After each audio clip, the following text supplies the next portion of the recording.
Lights out on the hour. It is the hour of the time. Lights out for the curfew of your body, soul, and mind.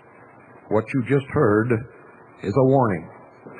I'm William Cooper, and you're listening to the hour of the time. Let's go to Phoenix for the Metal Report. Good evening, Gene. Good evening, Bill. How are you? Oh, I'm doing pretty good, folks. You need to heed the warning because, as in our paper, you all know what happened to Bill a week or so ago. Well, it happened to another young man. Maybe Bill will elaborate on it later, but they pepper gassed him, and this time it killed somebody. So we live in a really dangerous place anymore. Yes, we do.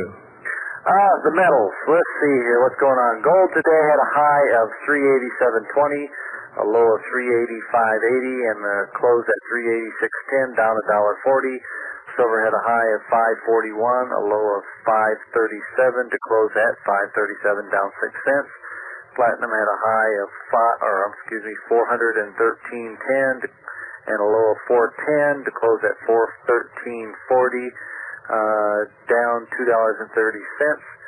And the Dow had a high of 39.20.50 and a low of 38.88.80 to close at 38.98.80.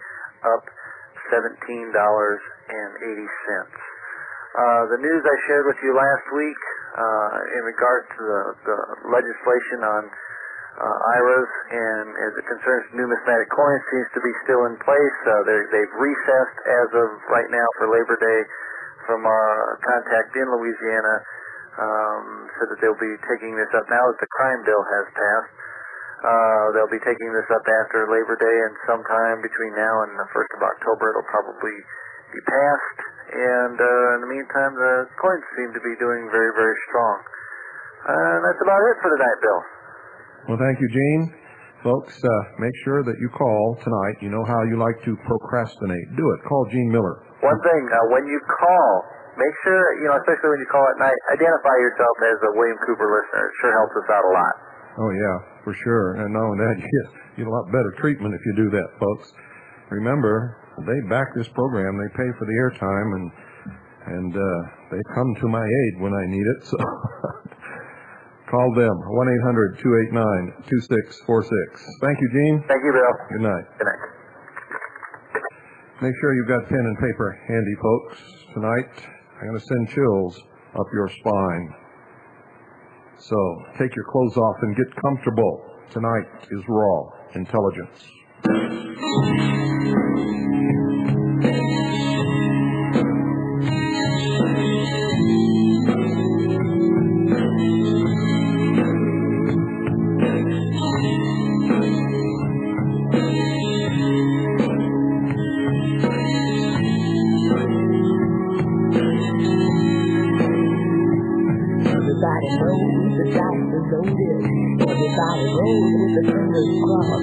Everybody knows that the war is over.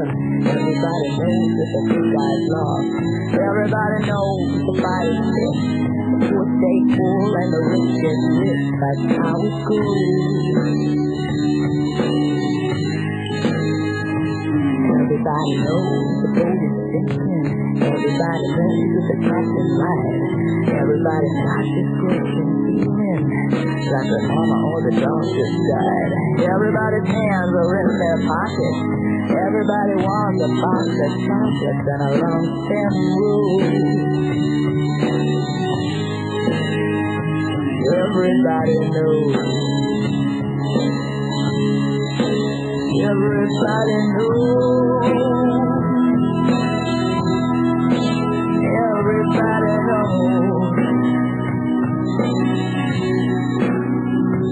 how it goes. Everybody knows. Yes, everybody knows. As I travel around this country, people tell me that something doesn't feel right. Something is terribly wrong, and they want to know what it is. Well, if they would just open their eyes and look around, they could see. Before I get into the meat of tonight, I want to let you know that I'll be in Los Angeles this weekend, September 3rd and 4th, at the Extraordinary Experiences Research Exposition at the Airport Marina Hotel. For information, call 213-850-8919. That's 213-850-8919. Or you can call 310-454-6034. That's 310-454-6034. I'll be speaking on Saturday. I believe I have a workshop Saturday and one on Sunday. And folks, just like the conference we had here, what you're going to learn if you attend one of these workshops is going to blow your mind. Also, we're experiencing heavy jamming, open carriers. That's when somebody cranks up a powerful transmitter, keys the microphone, tapes it open, and lays it down. So call the FCC when you hear jamming and complain loudly. The number is 308-381-4721. That's 308-381-4721. One more time, 308-381-4721. The other number to call is 202-632-6975. That's 202-632-6975. Call both of those numbers if and when you call. If you experience jamming when you hear this program, it means that the content of this broadcast is seriously hurting those who oppose us. And so they attempt to jam us. Report it to the FCC. Demand that they stop the jamming. To back it up, call your congressman and your senator. Demand that they put pressure on the FCC to stop the jamming. They usually do that right. In Phoenix, this is the Arizona Republic, Tuesday, August 30th, 1994. Man turned life around only to lose it. 3 months before he died, Edward Mallett conducted a grim show and tell for Phoenix students. He rolled up his pants legs and showed them how his membership in the 19th Avenue Crips gang had cost him his legs, both legs. The 4 to 9-year-olds were properly aghast. He also told the children at Constitution Elementary School that he gave up his membership in the Crips after serving 3 months in 1991 at Arizona State Prison on drug charges. He told the children that he was weary of the danger, the fights, the confrontations with police.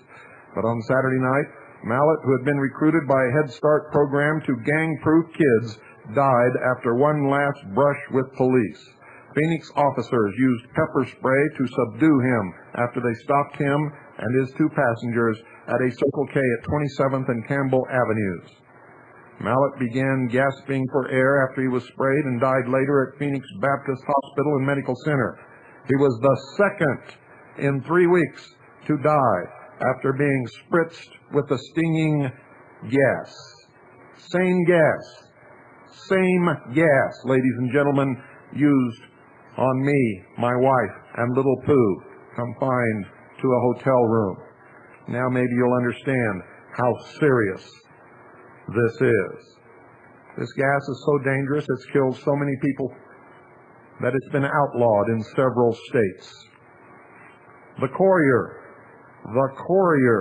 serving Donna Ana, Grant, Luna, Sierra, Socorro, Catron, Valencia, and Hidalgo counties, New Mexico. Volume 18, number 33, August 18, 1994. Shotgun put to head of 3-year-old child by Bureau of Land Management Ranger.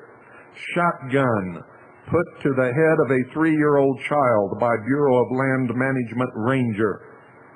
Rangers also allegedly shot out a car tire, maced the driver twice, kicked one woman, stomped another, and broke her ankle, and told family members that they would have their heads blown off. What those Rangers allegedly did is no surprise to me. Many of them are thugs, goons, and misfits, dumb as a rock, dangerous, and believe they are above the law. This is a prime example of how things will be with the new federal police force. Big Brother has arrived. That comment is from a recently retired Bureau of Land Management employee.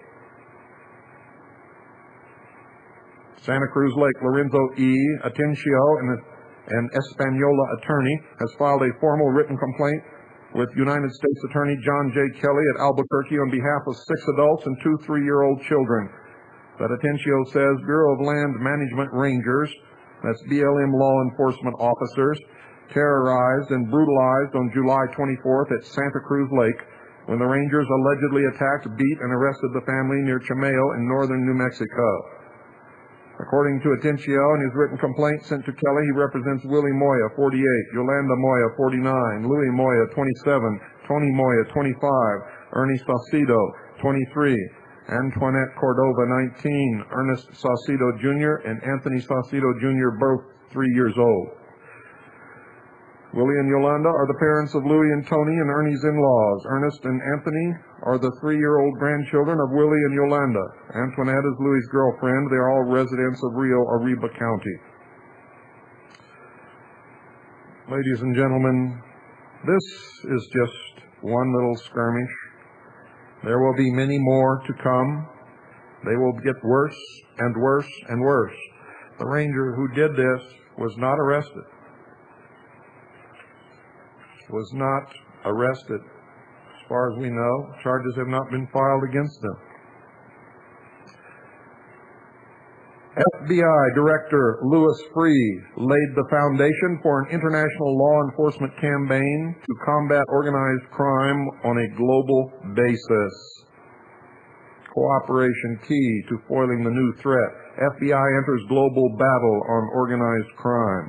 Special report, The Washington Times, Tuesday, July 19, 1994. Not every expert, though, is convinced the situation is bleak.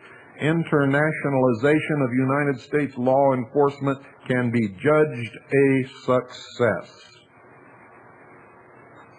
They are in the process of combining the law enforcement agencies of what used to be the Soviet Union with the United States of America.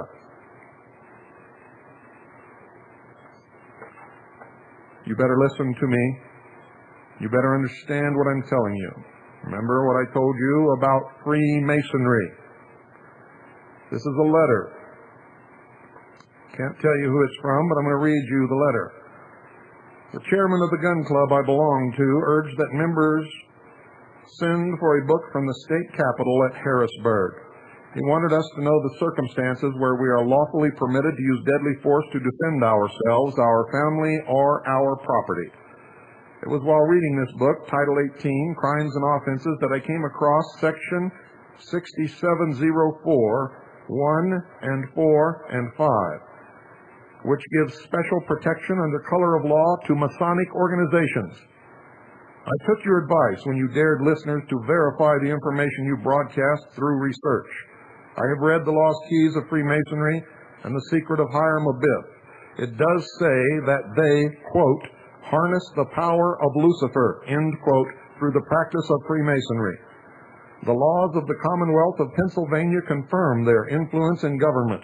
If you judge this letter to be fit to broadcast, you may do so by admitting my last name. I would ask you to request that the citizens of the other 49 states check their respective state statutes to see if legal protection is given to the secret societies through their state laws. Not only state spokes, but they have special protection under federal law. This is, ladies and gentlemen, Pennsylvania Consolidated Statutes, Title 18, Crimes and Offenses, 1990 edition, containing all provisions enacted through Act 1990 through 223 of the 1990 legislative session. published and prepared under authority of Title I, Pennsylvania Consolidated Statutes, Section 501, by the Commonwealth of Pennsylvania Legislative Reference Bureau, Harrisburg, Pennsylvania, December 31st, 1990. Chapter 67, Proprietary and Official Rights. 6704, Fraud on Association Having Grand Lodge.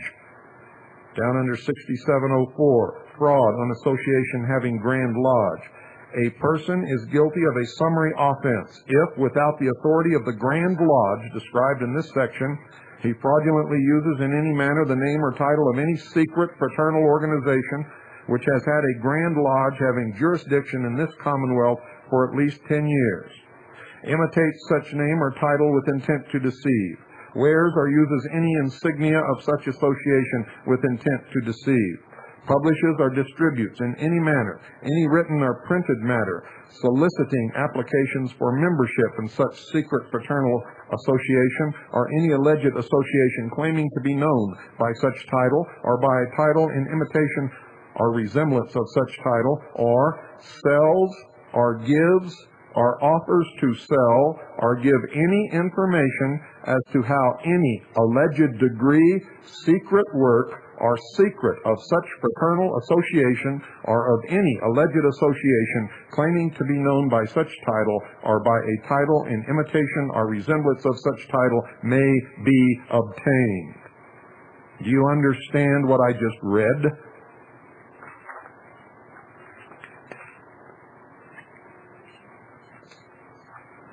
Extract the Banker's Manifest. Printed from the Banker's Manifest for private circulation among leading bankers only. Civil Servants Yearbook, The Organizer, January 1934, and The New American, February 1934. Extract. Quote, capital must protect itself in every way, through combination and through legislation.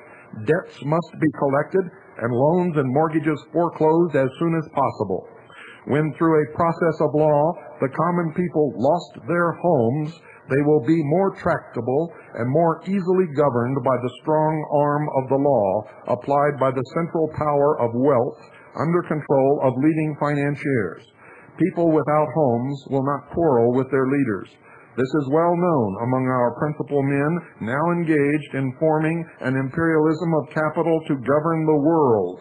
By dividing the people, we can get them to expend their energies in fighting over questions of no importance to us except as teachers of the common herd. Thus, by discreet action, we can secure for ourselves what has been generally planned and successfully accomplished. Did any of you hear the G-Man Gordon Liddy radio show last Friday, the 26th of August?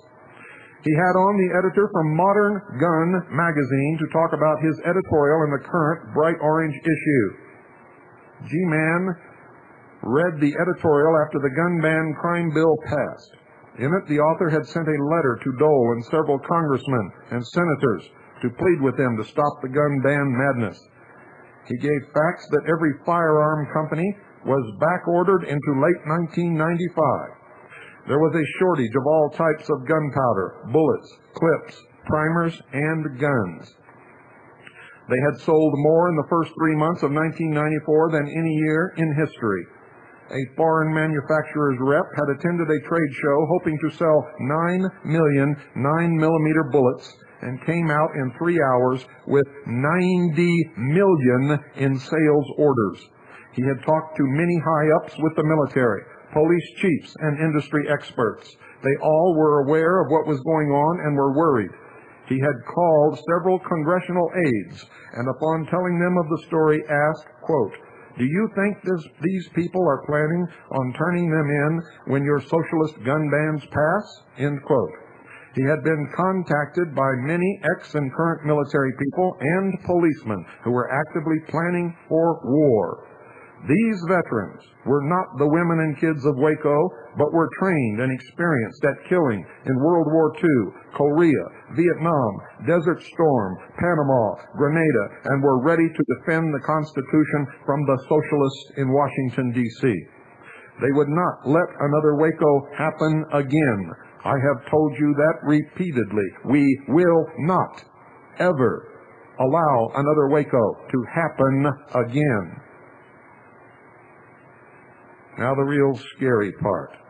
He had received a letter from a Vietnam Special Forces CIA veteran who had been in Project Phoenix, where they assassinated 20,000 political and military leaders and their relatives.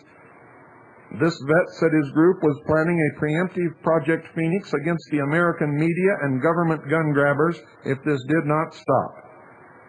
G. Gordon Liddy and the editor went on to discuss how, if this had happened in Germany against the propaganda media machine and the brown shirts, then World War II could have been avoided. They both said they saw this second American Revolution as a sure bet and did not see a way out unless we throw out all the traitors in November. Gordon went on and on about setting up a 1-800 number for patriots to call for backup the next time the BATF attacks.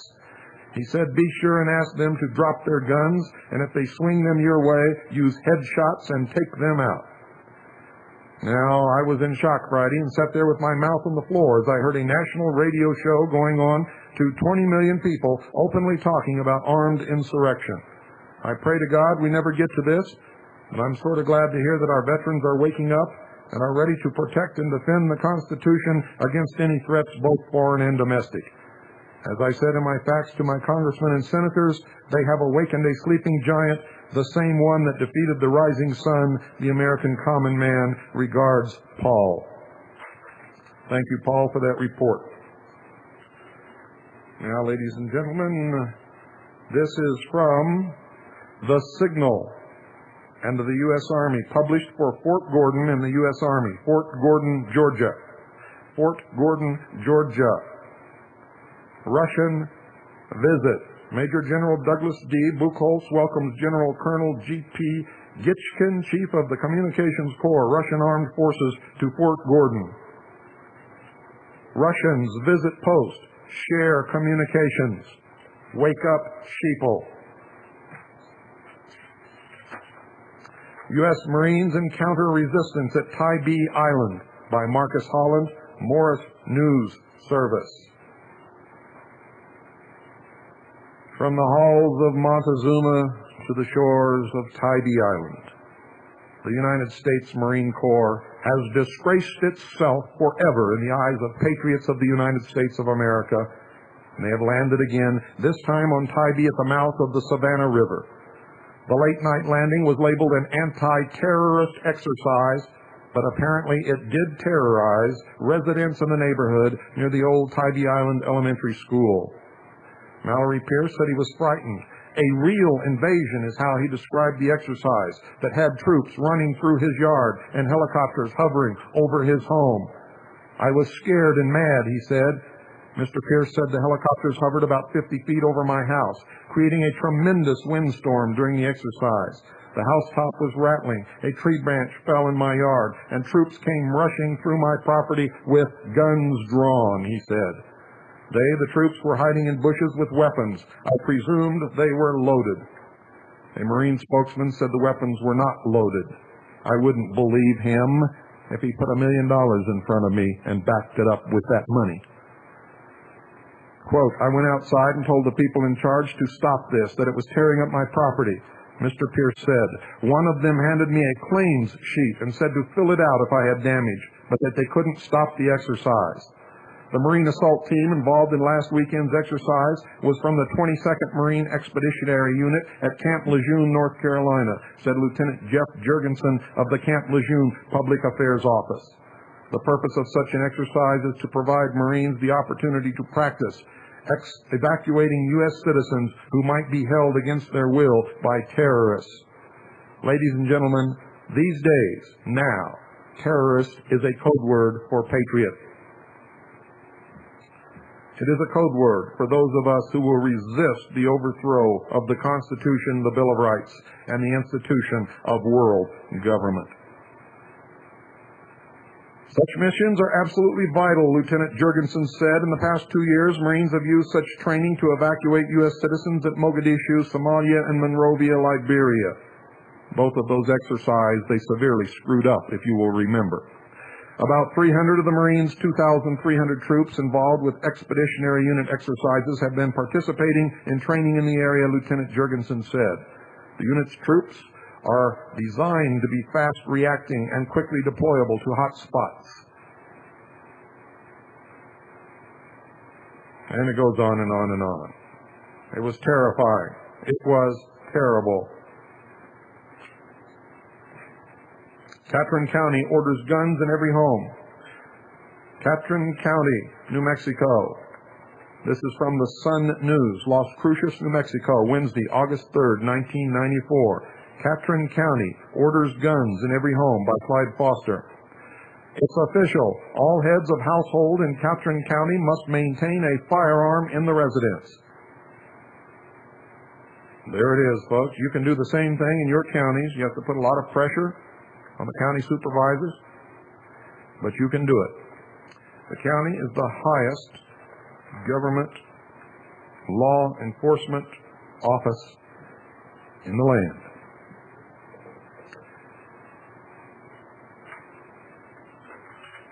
Soldiers were trained with backpack nukes. Remember, I told you this a long time ago. Small nuclear weapons were developed years ago, ladies and gentlemen. It was never any secret to those of us in the intelligence branch of the government. By Frank Grieve, Knight Ridder Newspapers, Wednesday, July 27, 1994, The Times-Picayune. Washington. For many years, American commandos were assigned to volunteer teams with the suicidal mission of detonating small nuclear weapons at close range, according to military sources. The so-called Green Light Army demolition squads were supposed to deliver, arm, and then watch the device until it went off to assure the enemy forces did not interfere with the explosion, said a former Special Forces member trained in the mission. These were backpack nuclear weapons. If that meant staying inside the hydroelectric plant, standing 20 feet away from the warhead, that's where you stayed, he said. It was suicide, and we all knew it. Suicide missions for United States soldiers with small backpack nuclear weapons. Retired Army Major General David Einsel, Deputy Assistant Secretary of Defense for Atomic Energy from 1980 to 1985, confirmed the Green Light Team's assignment. Man-portable nuclear warheads were not the weapon of choice, and it had to be a very worthwhile mission or you weren't going to set it off in the first place, Einsel said. George Grimes, spokesman for the U.S. Special Operations Command, said he could not discuss the capabilities of forces assigned to the command. The Special Forces member trained in nuclear detonation asked not to be identified because, he said, he had signed confidentiality agreements while in the Army program. Anything that is blatantly illegal, unconstitutional, and this terrible is not bound by any oath or any promise, I can assure you. Ladies and gentlemen, we're standing on the edge of a great precipice. A great, great precipice. Now listen to this very, very carefully and make sure that you understand what you're hearing.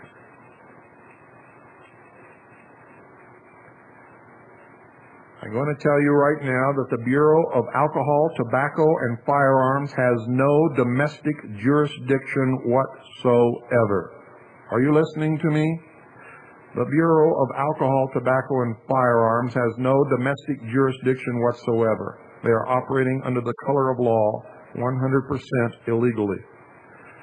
You see, the United States 7th Circuit Court of Appeals has decided that the notorious neo-Nazi Bureau of Alcohol, Tobacco, and Firearms agents of which murdered and burned alive over 80 people in what has come to be known as the Waco Massacre in Waco, Texas, has no domestic jurisdiction. Attorney Larry Becraft sent a page from U.S. versus F.J. Vollmer and Nevius, One Federal Reporter, 3rd Series, page 1511, 1993, 7th Circuit, cite as 11F, 3rd, 1511. Court ruled that the Bureau of Alcohol, Tobacco, and Firearms had no domestic jurisdiction after first-time imported weapons are sold in the United States. Read it and draw your own conclusions.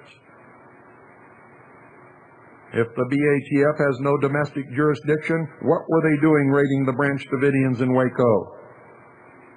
When in hell is someone in authority going to start asking the right questions or asking any questions at all? And why? Why is it that the defense attorneys for the Branch Davidians never brought this up? You see, it is my belief that the Branch Davidians were not properly defended at all.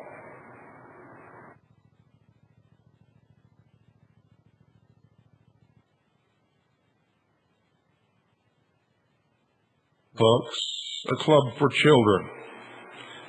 The 4-H club canceled due to lack of leader certification. Why? Why, folks? Because the Youth Protection Program, which went into effect on October 1st, 1992, requires all volunteers supervising youth in the Arkansas 4-H program to abide by this program, and it requires that. They got a whole bunch of requirements I'm not even going to get into that are bad before we even get to this. Now listen to this. Item 3, prospective volunteers and volunteers starting after October 1st, 1992 must complete Form CES 164, Authorization for Release of Confidential Information, and submit it to the Extension Notary to be notarized and filed with the responsible extension agent. This requests the law enforcement and social civil service agency record checks to be submitted to the office of the director. This information must be completed, processed, and returned from the state prior to a volunteer being a 4-H leader in Washington County. So they closed down the program because no one in their right mind would ever consent to such a thing. Village Polk training site to cost $12 million. This is from the Alexandria Daily Town Talk. The Alexandria Daily Town Talk. By Raymond L. Day, staff reporter, Fort Polk, Louisiana. It may look like a central Louisiana pine forest now, but soon a third world village will begin to take shape. Listen very closely, folks, to the description of this third world village. By November 1995, the village of Shugart Gordon will be complete, and about 6 months later, it can expect to be overrun with armed soldiers and armored vehicles. The $12 million Military Operations on Urban Terrain Training Center will be the premier facility of its kind in the world. 2 Army generals said during groundbreaking ceremonies Friday. Brigadier General Lawson W. Magruder III, commander of the Joint Readiness Training Center. That's the Joint Readiness Training Center. And who do you think the joint means? It means foreign military forces under the United Nations. Joint Readiness Training Center at Fort Polk, Louisiana was joined by former JRTC Commander Major General George A. Fisher. Fisher, now commander of the 25th Light Infantry, was fortunately in town while the 25th undergoes training at the JRTC. Plans for the Urban Warfare Training Area, that's Urban Warfare Training Area, were first proposed while Fisher was in command of the JRTC at Fort Chaffee, Arkansas, and when it was moved to Fort Polk as part of the 1992 base closure and realignment program. United Nations Ambassador to the United Nations, Madeleine Albright, is scheduled to visit Fort Polk this weekend, and General John Shalakashvili, chairman of the Joint Chiefs of Staff, is expected to visit Fort Polk on Sunday. A JRTC peace enforcement training exercise is now underway at Fort Polk. The total MOUT project will cost almost $20 million and be constructed in 3 phases between now and 1997. The first phase will be the construction of the 29-building village, a 5-building military compound, a short distance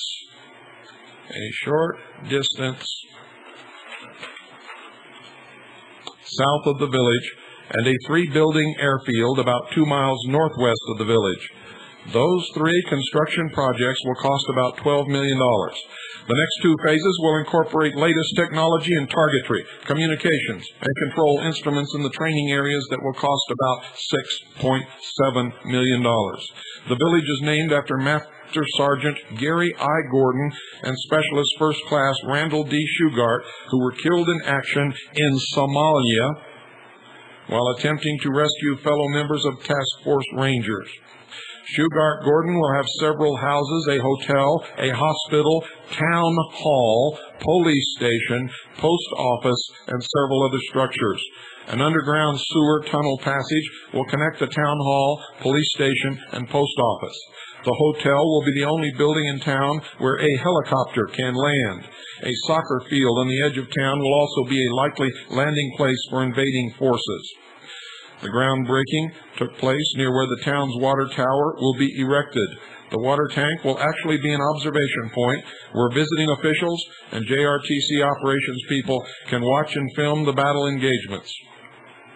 Those videotaped performances will be reviewed by unit commanders to determine what their troops did right and what they did wrong in carrying out their assigned missions. Magruder said the village will be built to resemble what troops would expect to find in an emerging third world nation. That's right, folks. A hotel, a football field, a post office, a police station. In Rwanda, the roofs of the buildings will be flat, he said. The lessons learned in the MOUT complex will build confidence and save lives. If American soldiers are called upon to engage in house-to-house urban warfare. Although its principal mission will be to train infantry, special forces, and airborne troops will also be armor-capable. Listen to this. With concrete streets and helicopter accessible with a rooftop helipad on the hotel and the soccer field. During training exercises, civilian role players will take up 24-hour residence in the village. Soldiers who burst into a house in search of an enemy will come face to face with the family, just as they would in real battle situations.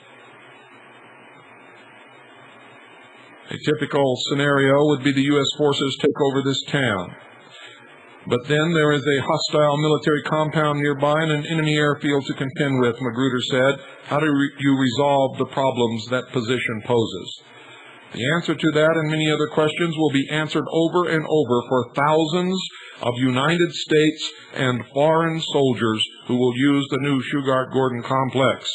What they described is not a third world village.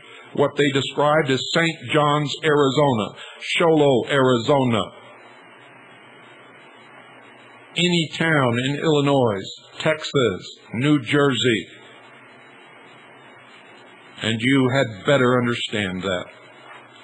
They are rehearsing for peacekeeping in the United States, ladies and gentlemen. The Arizona Republic, Saturday, August 20th, 1994. Poor kids lose again. Lack of phones keeps them off the information highway. Remember what I told you about the information highway? Listen to this. The Washington Post. Modern society's most basic communication tool, the telephone, is missing from the homes of millions of young children in this country, particularly poor minority children, according to recently compiled census figures. The statistics children's and consumer advocates say underscore the potential for poor children to be isolated from a range of services available by telephone, from latchkey hotlines to the next wave of technology, the information superhighway. I can tell you that I access the information superhighway. I access CompuServe and America Online and several other major databases. In fact, that's what I was doing for most of today. And I can tell you that even if these poor kids had phones in their homes, they could not afford to access the information superhighway, not in a million years. It costs a fortune. A study of 1990 census figures prepared by demographer William P. O'Hare at the Annie E. Casey Foundation indicates that nearly 10% of children under age 6 live in homes without phones. But among black children, the figure is more than 20%, and among Native American children, it rises to nearly 36%. For children under 6 living in poverty, nearly 30% have no phone available, 6 times the figure for non-poor children. O'Hare's figures indicate that children in rental units in immigrant families and in single-parent homes are much more likely to be without phones than other children. Just over 6% of children in married couple families are without phones, compared with 22% of those with single parents. That's an argument for the family, I can assure you. Although poor children and those in single-parent families may be those most likely to have no telephones, they are also those most in need of some services offered by phone, including homework, tutoring, and help for latchkey children. Teachers are unable to call parents of these children, and working parents cannot check to see that their children arrive home safely for school. Remember, folks, we're talking about children. Children, ladies and gentlemen, under school age. Remember? Children under 6. Children under 6. Now listen to this. They also are those most in need of some services offered by phone, including homework, tutoring, and help for latchkey children. Teachers are unable to call parents of these children, and working parents cannot check to see that their children arrive home safely from school. Kids without a phone in their home are at a distinct disadvantage, O'Hare said. Remember, they're talking about children under 6 living in poverty. So what's this all about? It's about getting access to your home by the government through the information highway, making sure that nobody gets anything other than the information that they're supposed to get. They don't give a damn about those kids any more than they gave a damn about those kids in the home occupied by the Branch Davidians in Waco, Texas. Elko, Daily Free Press, Elko, Nevada, Tuesday, June 28, 1994. This is the article I told you about, ladies and gentlemen, but this was before the fact. The county commissioner named Carver, Dick Carver, he was going to take a county bulldozer up Jefferson Canyon in the Tokima Range and reopen a road the U.S. government once closed. It's a county road. The government said no. He said yes. They threatened. He called their bluff. He went up there and got on the bulldozer and started. They went for their guns. The sheriff pulled his gun. Local ranchers pulled their guns. The feds have not been back as of yet. This is from a group of people, ladies and gentlemen, which was sent to all members of the United States Senate and all members of the House of Representatives, and the title is "We Have Drawn the Line." And I quote, "We are sick of government efforts to restrict our right to keep and bear arms. We will no longer beg you to uphold the Constitution. We will no more plead that you respect our rights. We gun owners will accept no more gun control. The debate is over. We draw the line. If you deny our unalienable rights and outlaw any weapons, ammunition, or firearms accessories, we will not obey your law. If you ever come to get our guns, we will oppose force with force. 70 million gun owners will not voluntarily turn in their weapons.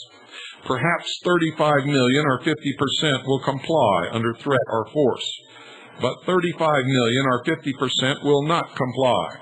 They will keep and conceal their weapons for future use. More than 7 million, 10%, have already prepared for civil war.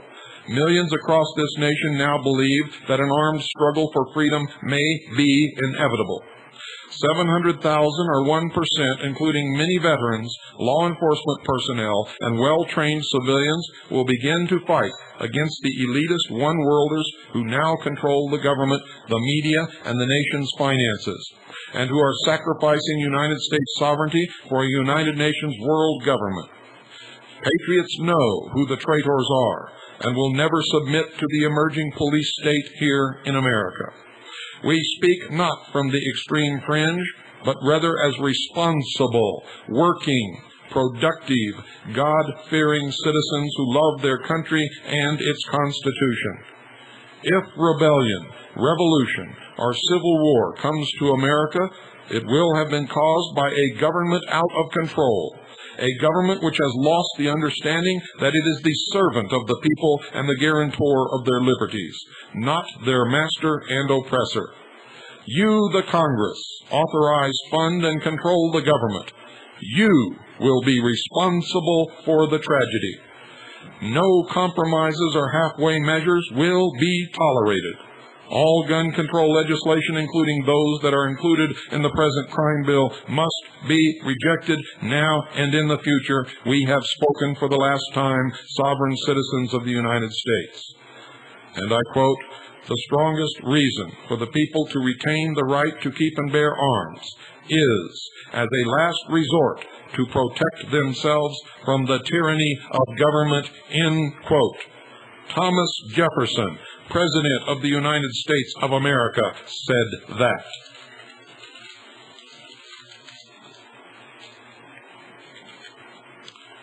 The crime bill. The crime bill. Listen to these statistics. Shades of gray, folks. This is from the Arizona Republic, Saturday, August 27th, 1994. I quote from page B4. As far as the other contentious issue in the crime bill, the ban on some 19 assault weapons, even gun controllers would admit, if honest, that the ban will have little or no impact on crime. As the Wall Street Journal pointed out the other day, a Trenton, New Jersey deputy police chief told a Senate panel that assault weapons had been used in, get this, 0.026 of 1% of crimes committed in his state. That's 0.026 of 1% of crimes committed in his state. This means, he said, my officers are more likely to confront an escaped tiger from the local zoo than to confront an assault rifle in the hands of a drug-crazed killer on the streets. This is from the Associated Press. Get this. Satellite photos sought in North Carolina murder case from the Charlotte Observer, August 11, 1994. Quote, "What we're looking for is a photograph that will show us the person standing beside the trash can that held Pamela Sanders' body. If you have any doubts about the technology we face, you had better put those doubts away. The technology is formidable, but we can overcome it if we are smart.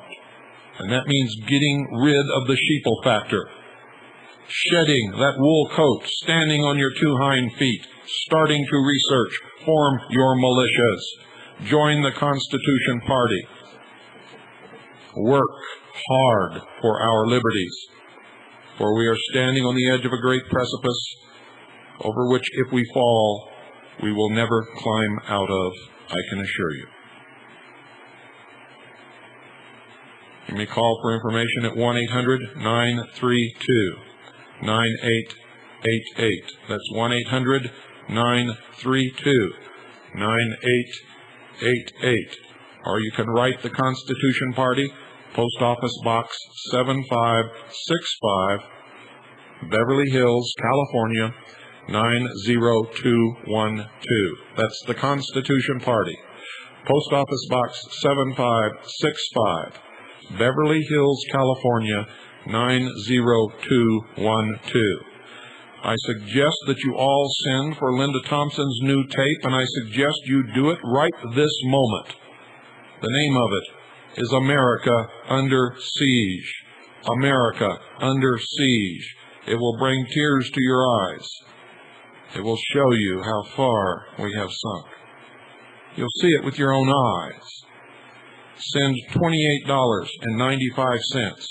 $28.95 to the American Justice Federation. Now, I don't have the address, but you can get the address by calling them. Call the American Justice Federation, 1-800-749-9939. That's 1-800-749-9939. One more time. The American Justice Federation, 1-800-749-9939. Send $28.95. Ask for America Under Siege once you've called and get the address. Once again, to call the Constitution Party, it's 1-800-932-9888. Or you may write Constitution Party, Post Office Box 7565, Beverly Hills, California, 90212. Don't ever stop preparing. Don't ever stop training. Don't ever run away from this fight. Slavery, I can assure you, ladies and gentlemen, is much worse than dying for a good cause, if that's what required to preserve our liberty. We've got about 3 minutes left, and we're going to go right now to the phones. Good evening, you're on the air. Hello. Hello? Yes. My name's Chris. Talk, Chris. Okay, well, it's nice to be on the phone. I've got a couple things to say to you. I've read your book. It's the best book I've read. I really appreciate you doing what you've done. I am a young college student I'm in Texas, at San Angelo, Texas.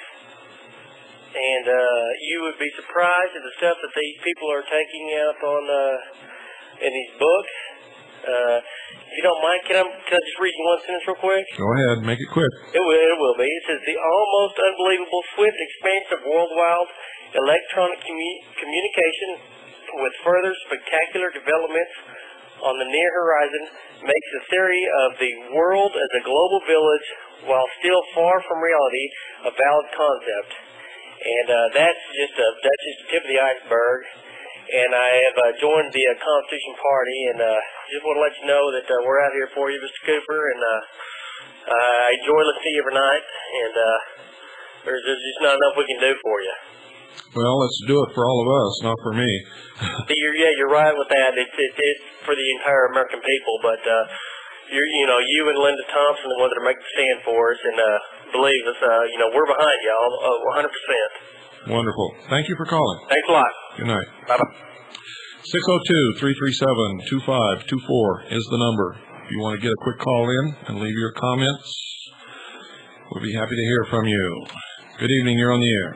Good evening. My name is Lawrence Jaster, calling you from the Sunshine State. And I just wanted to say, I've been listening to you since I bought my radio here a couple of weeks ago, and I think you need to run for president. I am so impressed with your patriotic attitude towards our country. I just had to call and say that. And also, you mentioned the other night a book, The Hold the Pale Horse. I went out and bought it over the weekend, excuse me, and I've been reading it. And it is the most fascinating piece of literary work that I've ever read. And I'm wondering, sometime on your radio show, not necessarily tonight, but when you got a chance, if you could possibly elaborate for me on that protocol of the Elders of Zion. I'd really like to know a little bit more about that. Well, that's a big subject, and one night maybe I'll get into it. It upsets an awful lot of people, but sometimes they need to be upset. You see, the validation of a plan is not who wrote it, or not who forged it, or not who people claim wrote it. I don't care about any of that. The validation of any plan is whether or not the plan was put into effect and carried out. And if you read the protocols of the wise men of Zion, you will see that that plan was not only put into place, but it was carried out, and it is acting upon us at this very moment. Well, Mr. Cooper, God bless you, and I tell you what, if you ever run for president, you got my vote. Well, I'll never run for president because the first thing I would do would be to shoot every member of the cabinet. Well, now, if you need ammunition, let me know. Okay. Thank you for calling. Bye.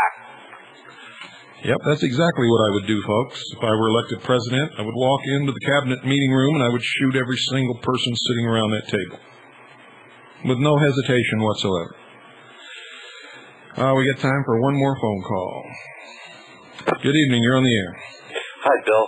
I had just recently went to Gettysburg National Park, and you would not believe the obelisks that are located all around the park in numerous shapes and sizes. Oh, yes, I would believe it. And you can go to any cemetery in any large city, and you will see hundreds of them.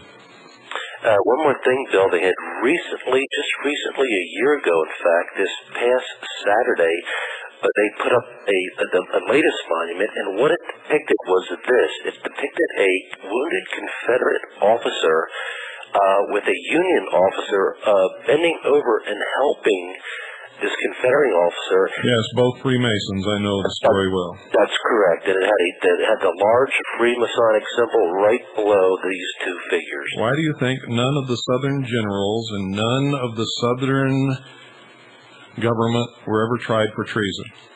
That's correct, Bill. I mean, they, like the tour guide said, the Freemasonic relationship went above any type of relationship. That's why, this was shown. And it still does. Sure. Thank you for calling. Okay, Bill. Good night. Good night. Now, just in case some of you out there are dying of apoplexy and getting ready to attack me again with that old cry of anti-Semitism, let me tell you, you are insane. If you've been listening to this broadcast, you know that that's not true. And if you persist in it, it will be you that is hurt in the long run and not me. I never back down from a fight, folks. If you read my book, you'll see just exactly why I printed the protocols of the wise men of Zion and exactly why you must read them, whether you are Jew, Gentile, Catholic, Oriental, American Indian. It makes no difference. They pit us against each other while they are busy putting the chains upon the ankles of all of us. Good night, and God bless you all.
Ladies and gentlemen, I must notify you, because we've just realized this, the MJTF police are in St. John's right now. They have a sounding van behind the Northland Pioneer College. There are many individuals of Arabic descent dressed in black uniforms.